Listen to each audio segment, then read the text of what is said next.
So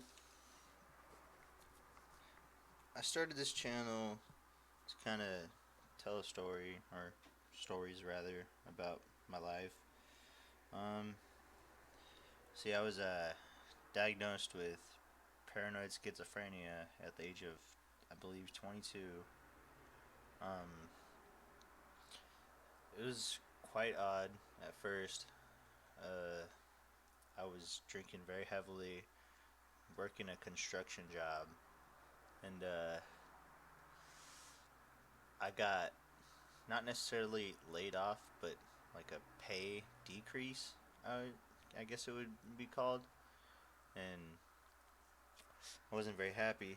So I quit, and like I said, I was drinking very heavily at the time, and then I started living with my aunt. My family did rather in a small apartment, and I continued to drink off and on, but more often than not, I I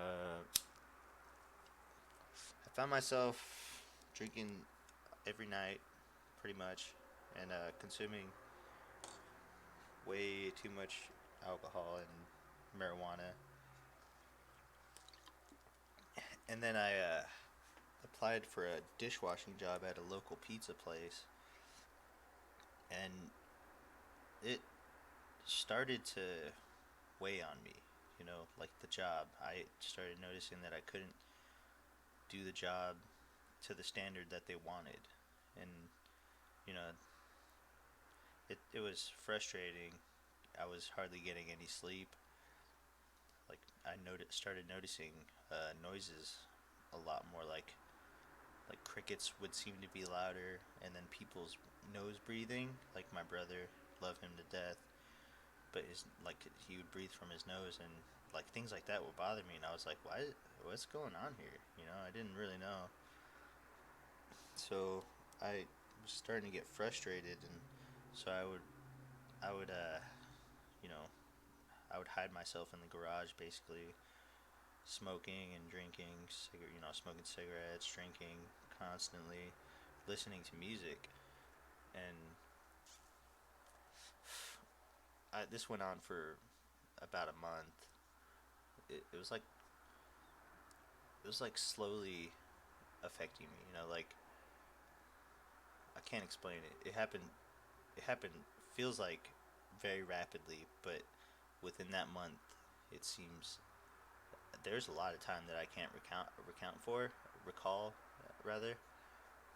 But uh, I remember the first experience that I really started noticing was weird was I started thinking that my thoughts were being telegraphed. Like I was like people were reading my mind. I couldn't read their mind, because it's not really possible. There's tricks, or like you can do like that the whole oh, you're thinking of a gray elephant due to deduction and algorithms, probably. I don't know exactly how it's done, but I thought that I was projecting my thoughts, and apparently that's common in people with my disorder.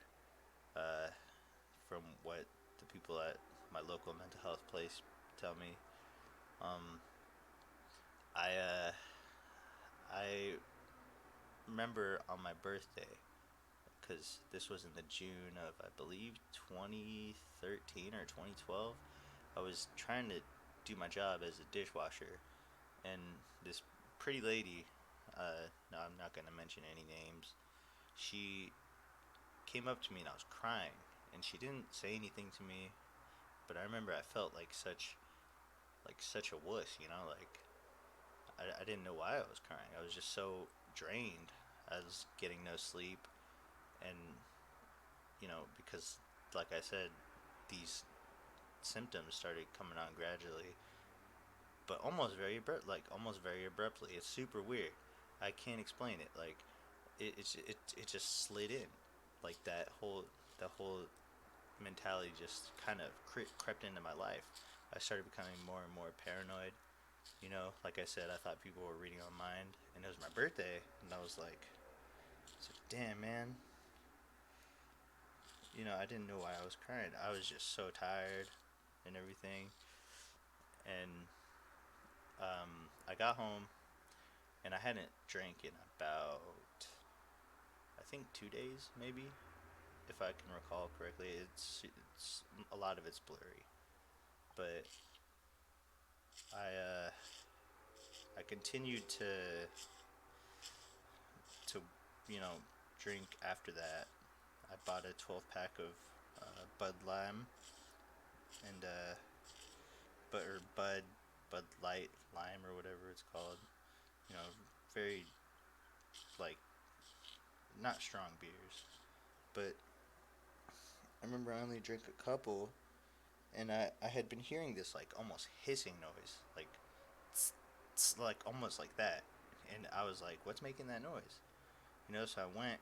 I set up an appointment for the clinic, and I was scheduled to go the week after to the clinic to get my ears checked, and then the day after my birthday, I I got, well, not, well, I guess I got fired. I got laid off because I had been complaining of, hearing things like they weren't voices at first, or I didn't notice the voices at first. It was more I was noticing like birds and like chirping and the hissing sound, and um it's like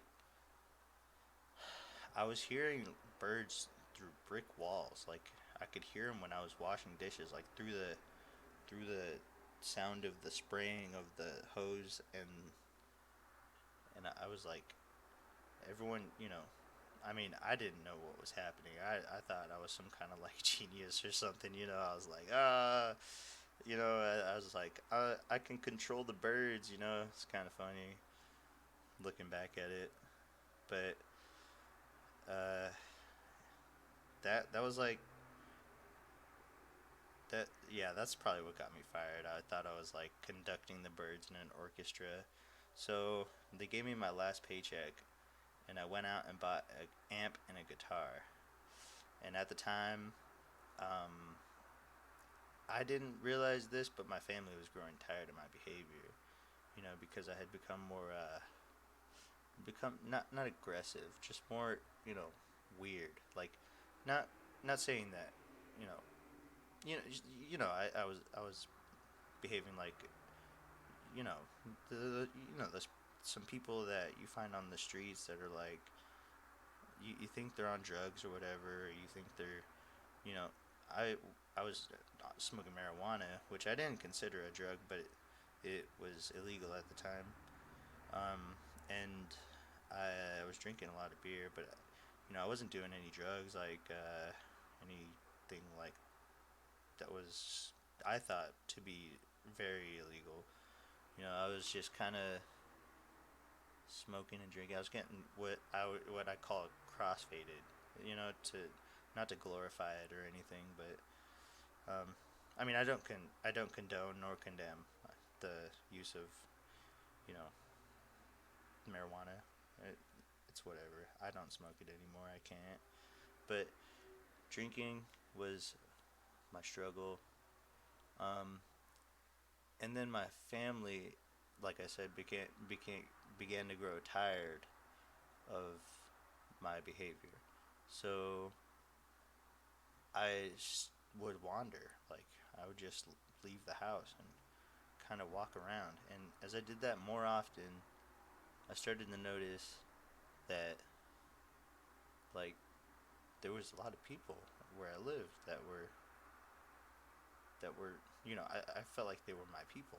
Like, they were just wandering, and I was like, you know sometimes I think, like, you know had I not made some of the choices that I made in my life, then things would be different. But it's not. I don't pity myself. Like, I I don't I don't pity myself. I just feel like I could have made better choices. But I'm sorry, I'm going on a tangent. Anyways, my my initial thoughts were these people are just like me. Maybe this is where I belong, like on the streets. And I was raised in a religion. I was kind of religious. I was Christian.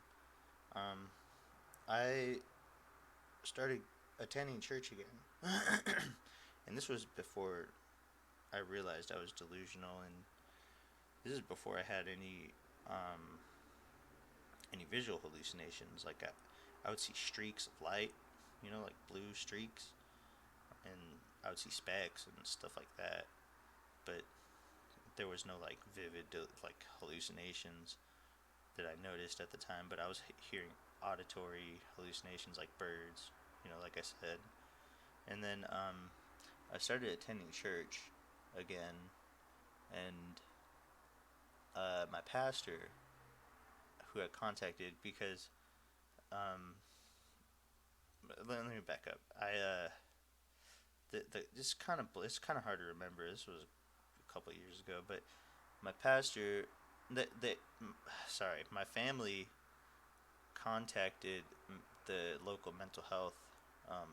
Apparently, they specialize in dual diagnosis, which is an addictive.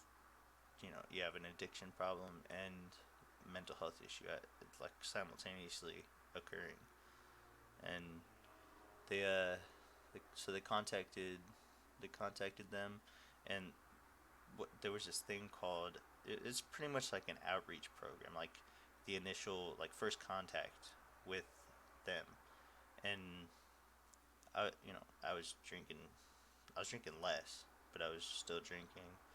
But I remember them coming, and I was sitting in the garage smoking a cigarette, listening to music. I was listening to a lot of like Jay-Z. I was listening to a lot of things, just random things. I was listening to comedy, you know. I was listening to podcasts. I would listen to the Joe Rogan podcast, and they they came. So I turned my music off, and I don't remember exactly what was said.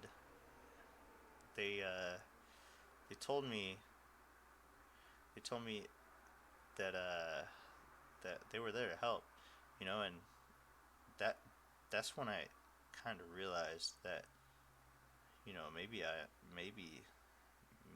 I didn't realize, like, it looking back, I don't know really when I realized that I was delusional, but I remember thinking these people were like, they were like almost demigods, demigods. I was like, these are God's people, I was like, because the woman that came was so beautiful, and the man was like, he was like, he seemed like an intelligent person, like, you know, far more intelligent than me. He was wearing glasses, and you know, he talked like he knew a lot about computers, and I was like, wow, these people are like, they must be like entities from like another planet, or another like, you know dimension or something, which is strange because they were people, but like that's the way I perceived it, and I thought that it was first contact with like a higher form of like being. And then I started seeing things very differently. Like, I just started noticing ants on the ground, and I'd be like, trying to like coax them into going back into their burrows, like telekinetically almost. I would just smoke cigarettes outside now because inside I was getting kind of claustrophobic. And then, like inside the garage, and then, um, I remember I stopped drinking because I had started attending church again, and I was beginning to like become religious, and then I got offered like a little gig doing doing a little more construction. I did a terrible job, but that's when I really started noticing very vivid visual hallucinations. I remember I was shoveling. We were leveling some ground to lay, so then they could lay cement, I suppose. We were shoveling dirt, leveling it out so they could lay cement, and I did a terrible job. The first day I did okay, but I was hallucinating like crazy. Like every time I would toss some dirt over my shoulder, I would see like the plume would become like that statue of Jesus with his arms open, like that giant statue. I think it's in Brazil somewhere. I think it's like Rio de Janeiro or something. That one, it was almost like that, except it was like translucent with like reddish, bluish, or like it was really strange. And then, um, so things like that were happening. And then I would see like vivid faces on the ground when I was walking with, because I always walk with my head down, like because I don't want to make eye contact with anybody, because I've always been kind of a shy person. Um, like, so when I would walk up, like looking down, I would see faces. Sometimes it'd be a people I know. Sometimes it was a mix of two people that I know, and then sometimes it'd be a face that I didn't really, I don't think I had ever seen. And then so that happened a lot, and I started realizing that there was something going on, and there was like this. There's almost like this film between, like this foggy glass between me and reality. It's really strange. Like it was almost like I was not in my. It was almost like a simulation, if I could say that, like a really crappy, like 3D simulation. I was like playing a video game almost, because I like video games. Admittedly, spend a little too much time on them, but I digress. The the the the purpose of this video is to try and make people more aware of like the encounters that these people go through, like the experiences these people have, people like me with schizophrenia. Uh, it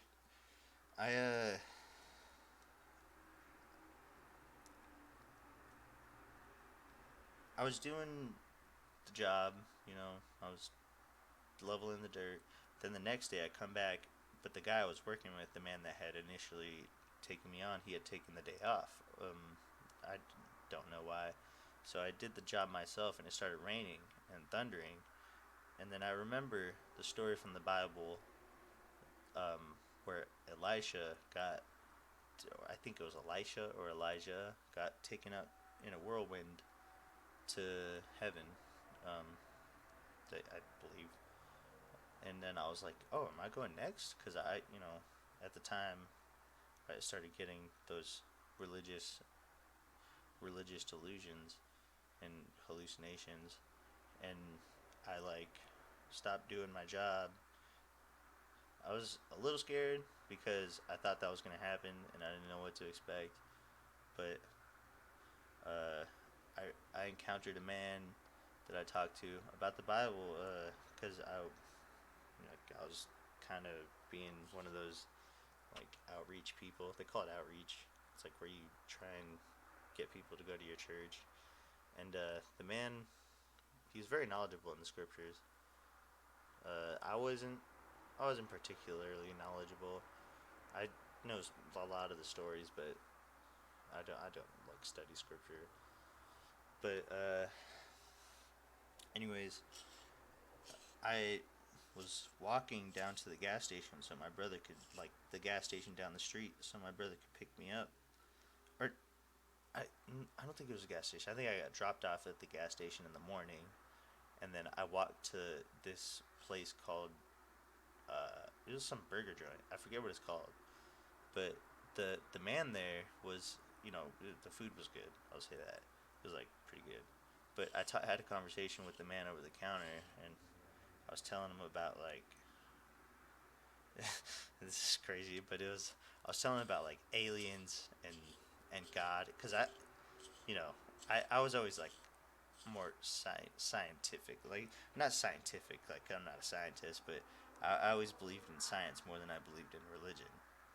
uh, I kind of I think I kind of annoyed the guy, but he didn't seem like he wasn't put off by me. You know, like he like he engaged me. You know, I think I was kind of bothering him, but I think he enjoyed kind of talking about it. He seemed like he enjoyed it because some of the, he would talk. He was listening to a radio, and it was actually like I think a religious kind of talk thing, but I don't recall exactly what we talked about. We talked about aliens and like new technology, and I was thinking, you know, I was like, what if they're tracking us? Like, what if the radio is listening to us?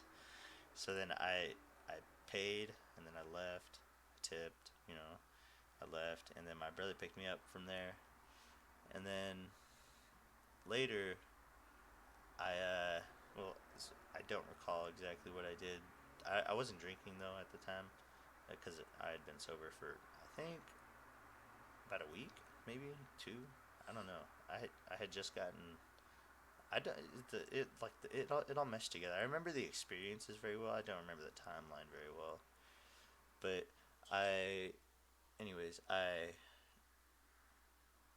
went to the clinic to get after this was after the encounter with that team that of the two people that came and talked to me. I went to the clinic to get my ears checked, and you know I had a lot of earwax in my ear, like it was compacted, and they got it out. They told me to flush it out, and they told me if I if I still if I still heard things to come back in. So I went home, um, and then my friend Reason came over, and sorry, I didn't mean my friend came over, and he he offered me a beer, and I drank with him, like one, you know, and I was like, I'm sure Jesus wouldn't mind, and then I started noticing that my trouble sleeping was getting worse. Like I would I would I would have like right before I fall asleep, I'd have like loud, almost demonic screams, or you know, like I would hear voices like waking me up. It was pretty weird. Like every time I would sleep, I would hear like what I could only perceive as either a witch or like a some kind of alien that was communicating with me. And this is the creepy part. I mean, the whole thing is kind of creepy, but like this is I don't know if this is like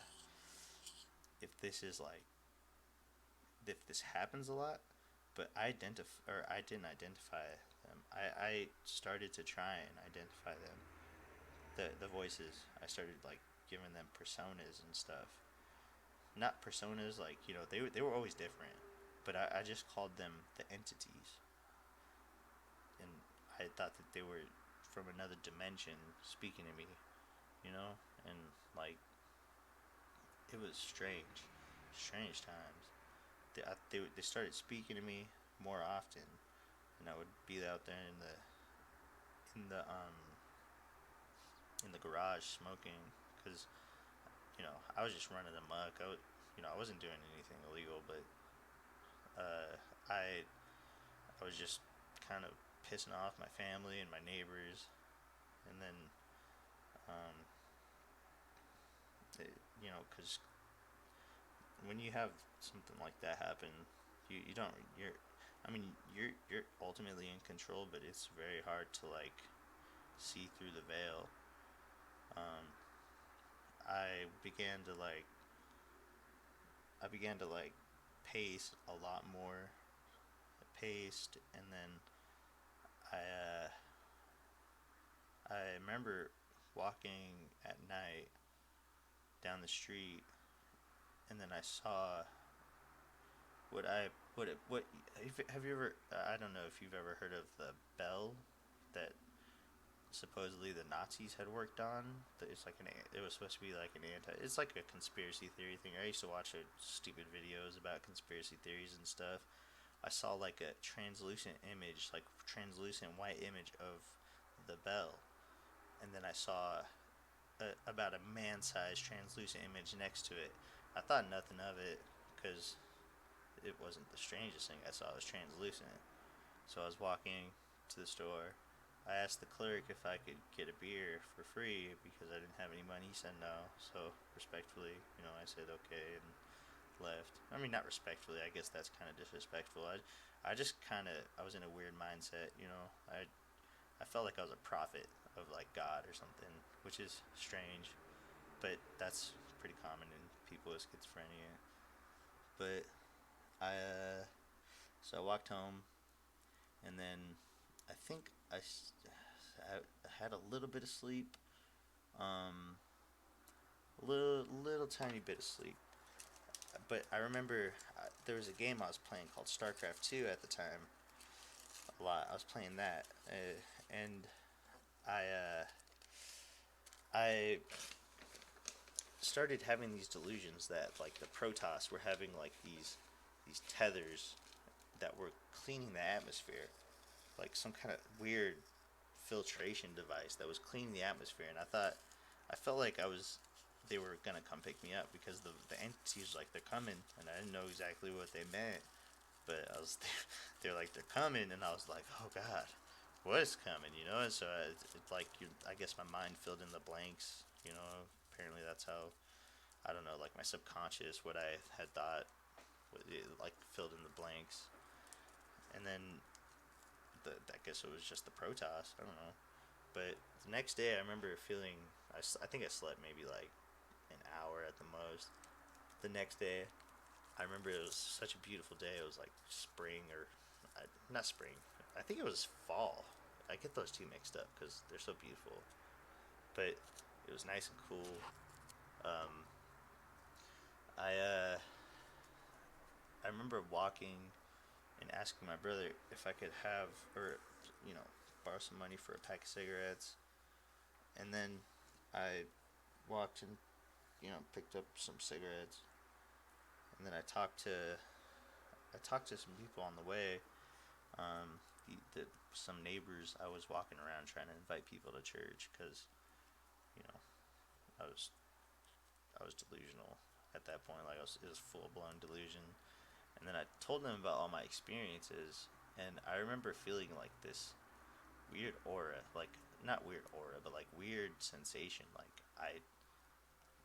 There was like dread almost when I was telling them this, and then I remember pretty clearly I was talking to them about how the pyramids were made, and I claimed to have known how they were made, and I told them that it was the Protoss, and they were like, "What?" And I was like, and then I had to go. I smelled weed, but I didn't want to smoke any weed. I was trying to be super religious and squeaky clean and stuff. And then I I kind of went home, and a couple days passed. Lack of sleep. I started getting a little better the sleep, but then I remember there was a hospital up the hill, and then I started going there and then passing out church cards, like, you know, greeting cards. And then one of the security officers told me that I couldn't do that anymore. So then I stopped doing that, but I started walking around and talking to people about religion. And I guess I thought that was different, but it wasn't. It was the same thing. I stopped going there though. But I did have an interesting conversation with a man. I believe he was either a nurse or a doctor. I believe he was a doctor though, because he was pretty intelligent. He's like, well, I was like, would you like to come to my church? He said, what would you or what do you guys believe? And I told him, it was not what we believed.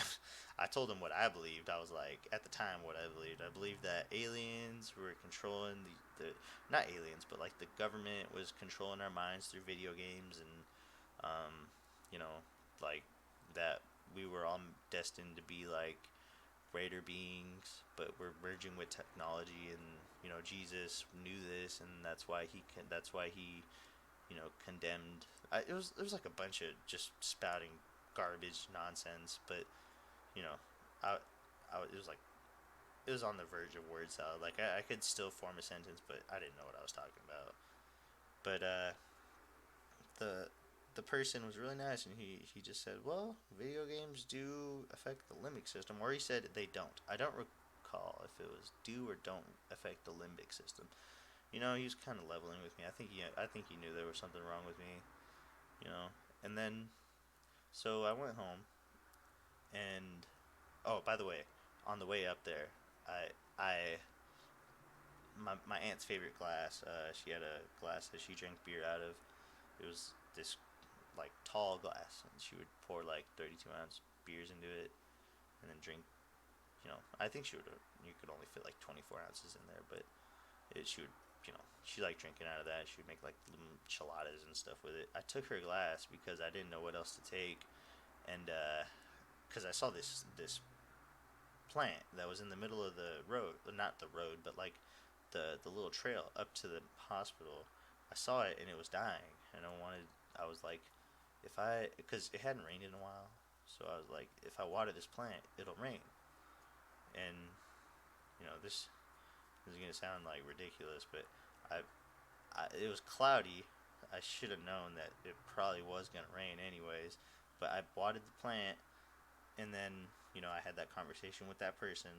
Then I walked back down, and I dropped my aunt's glass, and you know, at the time I was trying to be as honest as I could, like trying to, I was trying to be like, because I thought I was a messenger from God, which is like a very bad delusion, because that can be very damaging to the psyche. But I remember I dropped my aunt's glass on the way down, and it broke, and I got home. She asked where the glass was because she saw me leave with it, and then I got home, and she uh, she was really upset, and she threw it wasn't hot coffee, but she like threw coffee on me, and she's like, "I'm sick of living with you," or something like that. I remember I went upstairs and I went in the shower, and I felt really bad, and I started crying and praying and stuff. But you know I after that, that was like her last straw. She's like, she told my mom, either you help him or I'm gonna kick him out. And so my mom called to start the team again. Those people, they came out, and then they they talked to me again. They said, "Do you want to come in?" I said no, and you know, finally I agreed. Not by my choice, but I was pacing because I was like a couple days later. I was pacing back and forth between the street, like I said, everything seemed like a simulation. Like I felt like almost there was an energy tugging on me. Like it was weird. It was like I was connected with like some kind of external force that was like, I can't explain it. Like almost like electrical, and I was like walking up and down and having like, every time a car would pass, it'd be like thinking that I was tuning into the radio station or something. And the police came, and they were, they're trained to handle a variety of things, and I think they handled it exceptionally well. You know, considering like, they don't know if I'm dangerous or not, and you know, it, I would like this to be said. If you get anything from this, the majority of people that are like me are usually not dangerous to anyone. I mean, sometimes they're dangerous to themselves, but it's because the delusions are strong. You know, but you know, just some. I mean, there's levels to everything. I mean, there's bad and good in everyone, and everyone has the same capacity. Like the smallest of like, you know things can mean a lot to someone. I'm gonna edit that out, but the what I'm trying to say is,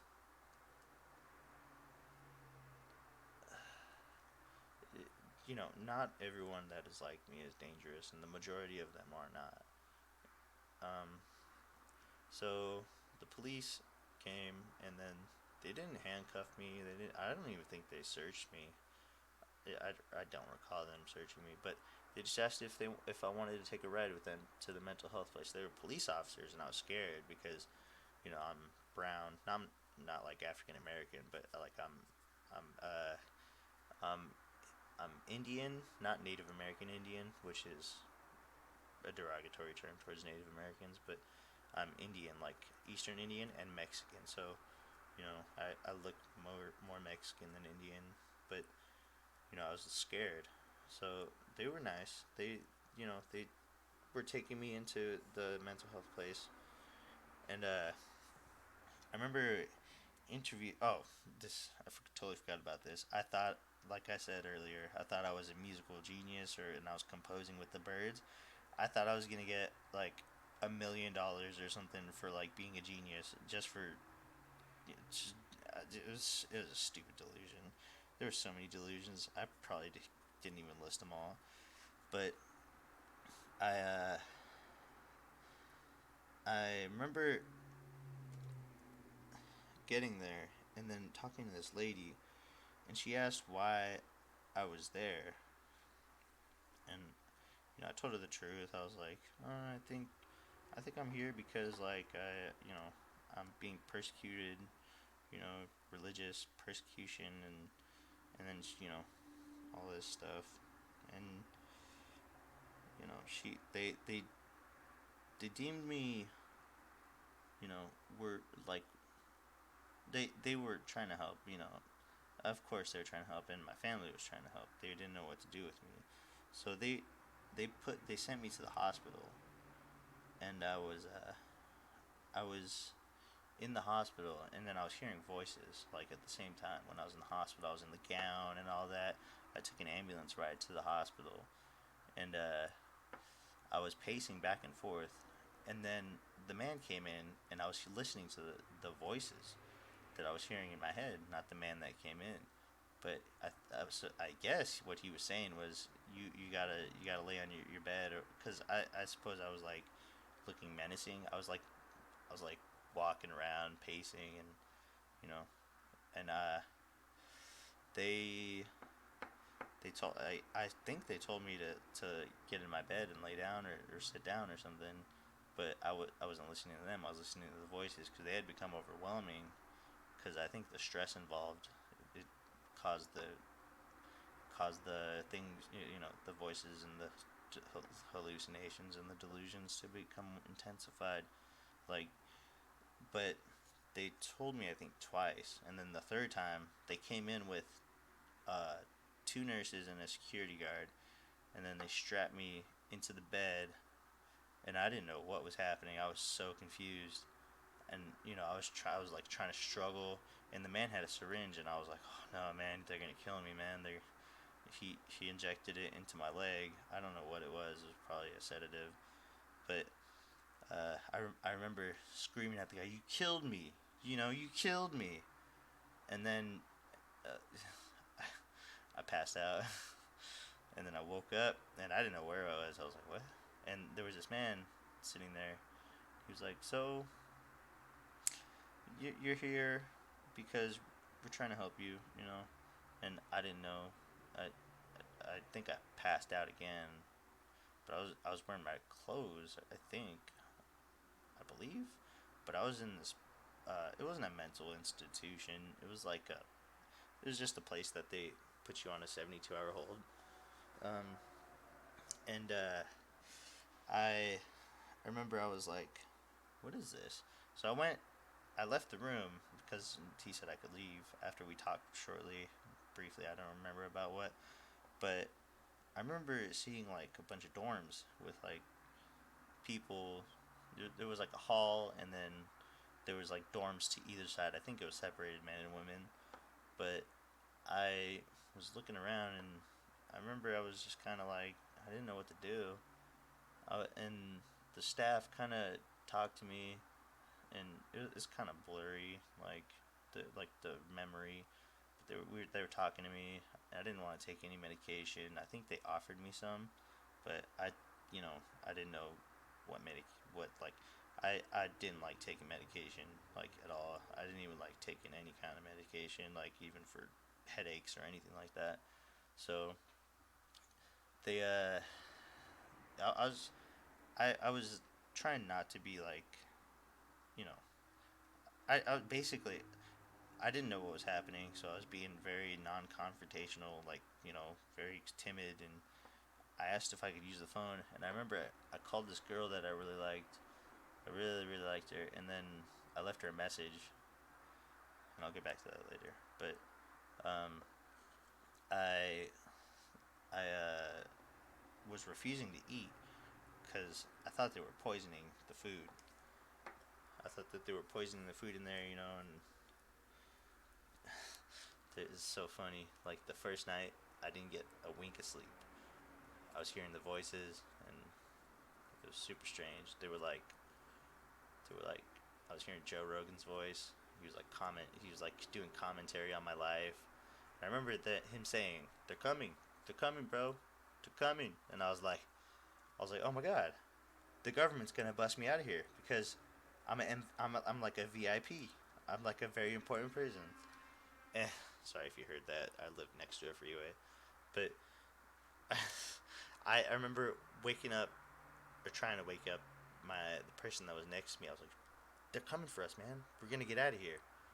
And then, you know, nothing happened. So I stayed up pretty much the whole night. But I laid next to his bed because I was scared. I didn't know what was gonna happen.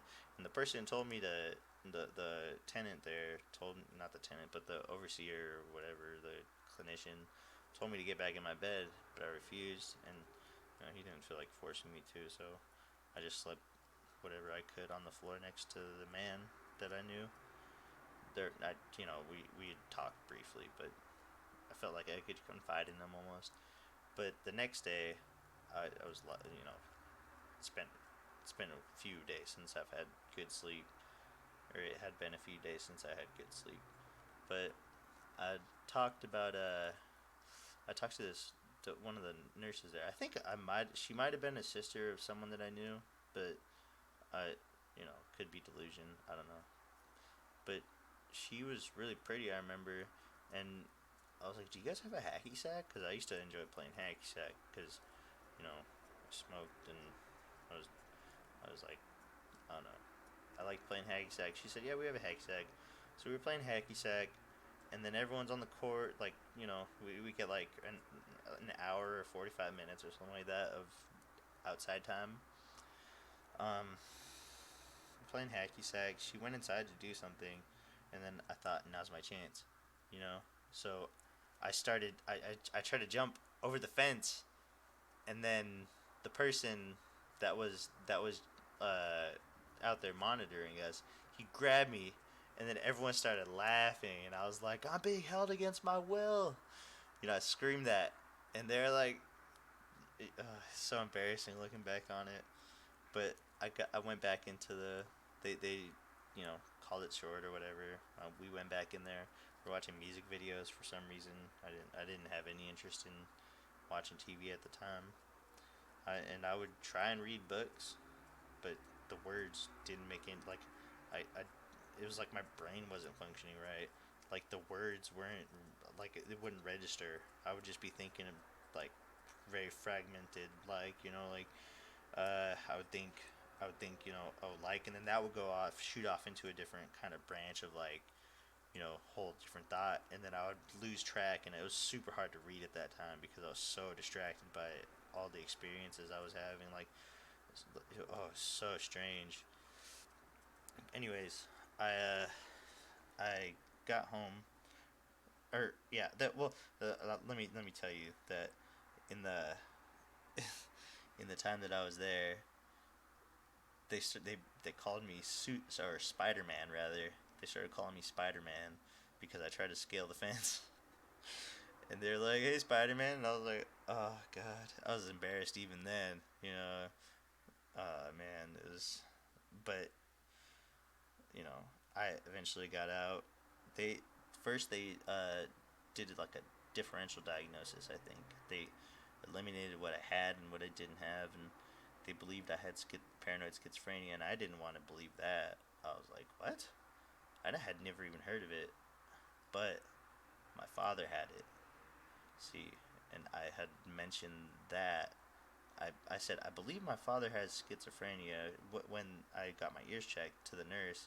And I suppose they got the records from that, and then maybe that's how I don't understand how they diagnosed me, but I didn't know what it was. I just knew that my father was crazy.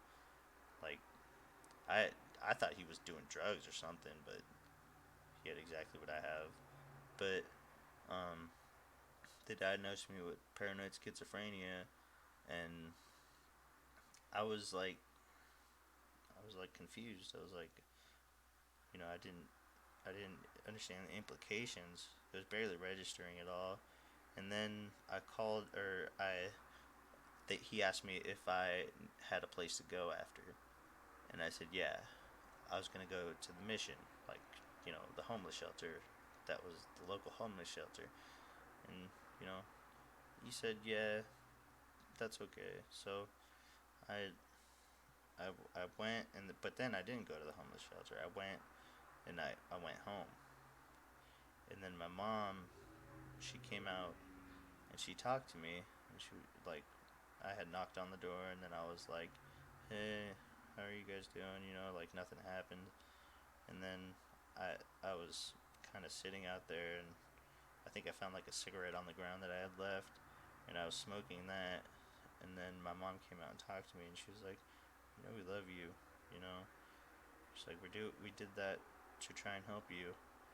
And then from there, I started realizing that you know if you have the right support system, man, you can do it. You can make it, man. But anyways, I was still wasn't taking medication at the time. I don't think they prescribed me anything. I was supposed to have a follow up visit with mental health uh, about a week later, maybe, or maybe even a couple of days. But it was just up the street. So I was reluctant to go in. I didn't want to go in at first, but my mom said that she would go in with me. So I went in, and then I met this man. He was a psychologist, or yeah, a psychologist, and he told me, you have schizophrenia, paranoid schizophrenia, and we have medication that can help you.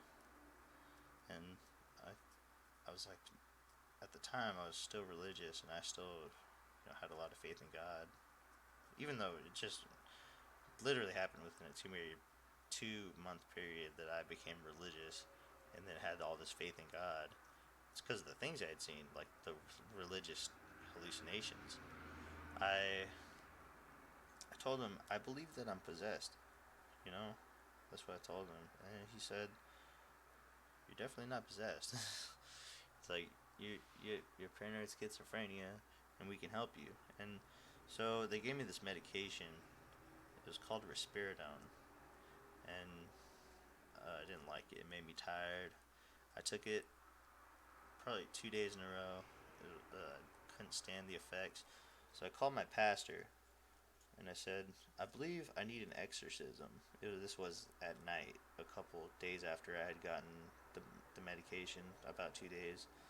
And he's like, why do you believe that? And then I said, I told him all that was going on, and like, he said, I think he knew already that I think my mom had told him that I was having mental health issues. He told me that I should just, you know, if I don't trust the medication, just take it one day on and then take it one day off. And I started doing that because, I figured he knew better than the psychologist. He was a religious man. But I remember going up the stairs one time, and this this gives me chills every time I talk about this. I was going up the stairs, and I turned on the bathroom light, and I looked in the mirror, and I saw a blue, like a blue demon with horns, and it was mimicking my movements like it was me, and I was like, oh my god, it freaked me out to no end. It's literally the scariest thing I've ever seen. And I don't, it was like, it was blue, and it was doing exactly what I was doing in the mirror. And then I remember I took a shower, and I was so scared. So I didn't look in the mirror on the way out. So then I think we had church that day. I went to church, and I I was hearing like people like when you have schizophrenia, in my experience, like the voices can get mingled up with the crowd, and I could have sworn I heard people talking about me. Like they were talking about me like this guy sort of like whispers almost, and then I think this man said, "You don't believe in Neptune?" And I was like, "Neptune, the Greek god or the Roman god or whatever it is?" And he's a religious man, but I thought he said that to me, but he had said something else. So then, like, the service went on, and I was seeing faces like behind the behind the pulpit. Like the preacher would talk, and then I would see like a face, and then it would just disappear. And then I remember after the service, I talked to that man, and this man helped me a great deal. Honestly, I attribute it all to this man, and I'll mention his name because he's a good man and he's very talented at everything he does. His name is Ron Giesick, and I really appreciate this man. He We had this conversation. He told me I told him my concerns with the medication. I was like, it's so unnatural. I wasn't doing anything. I wasn't even smoking at the time. I'd given up smoking and drinking, and he said, I said it's so unnatural, but he said, you know, God created everything. Maybe He created the ingredients for us to make that. And that's what made me think, I mean, I'm not particularly religious anymore. But that man helped me. If that man didn't tell me that, that's exactly what I needed to hear at that time. So I started taking my medication more regularly, and then things started getting better. Like I started, at the time I was kind of just doing nothing. I was isolating myself. I wasn't smoking anymore. I drank probably one beer. Probably shouldn't have, but I drank like one beer, and then because I was kind of justifying it in my mind. Weighing it against my religion. God turned water into wine, so why can't I drink a beer?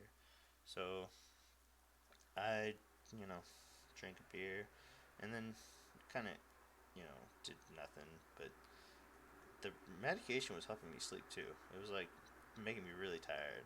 But I remember it wasn't getting rid of the voices. Like I was having less and less delusional thoughts, but like I could stare at a screen again, like and understand what's going on, and you know, and I started being able to read, so I started reading the Bible, and the the weird thing was, I was playing Halo 4, with my brothers, with my brother and my cousin, and we were 1v1ing, or we were FFAing, and then I was losing because you know I hadn't played in like over 2 or 3 months, and they were really good. But I remember I was hearing like Eminem's voice in the background. He's like, "Oh, he shit on you, man," or like, or and it was like basically all the people I was listening to at the time, or before I had got diagnosed rather, and because I was mostly just reading at the time, but I was playing and I was hearing them. And they were like doing commentary. I was like, this medication isn't really working. So it wasn't working as intended, which happens to a lot of medication. It happens to antidepressants. It happens to antipsychotics. Some people just don't react the same to it. Um, the thing I'm trying to get to you is there's help. There's hotlines. There's like outreach programs. You know, and maybe this video will help somebody. You know, to make you think. If you've had some of these experiences, you're not alone, man. I've been through. I've I I've seen some weird stuff. It may seem real, man, but if you could just take the medication that they give you, brother, they'll find one for you. They're there to help. Tell them all your concerns. I I didn't have blind faith in them either at first, but it took that man, Ron Giesick, it took that advice from him. I took that from him.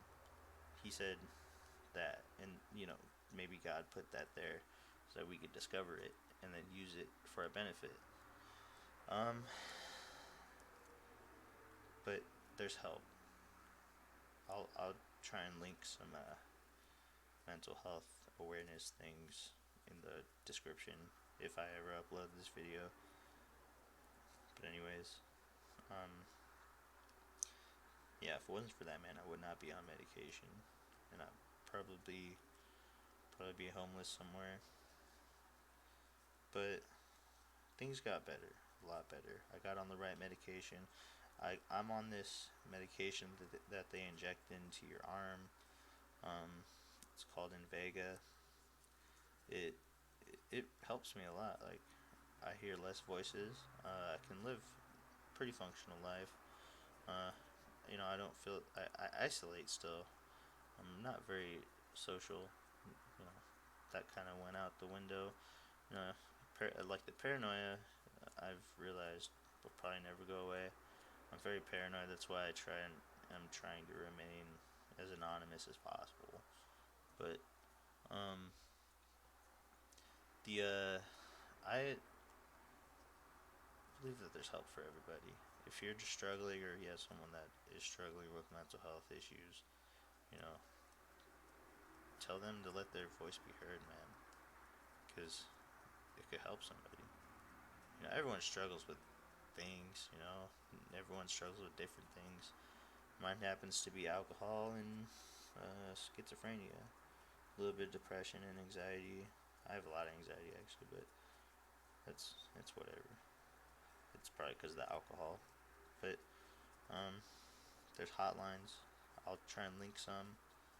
Um, I hope you have a good rest of your day.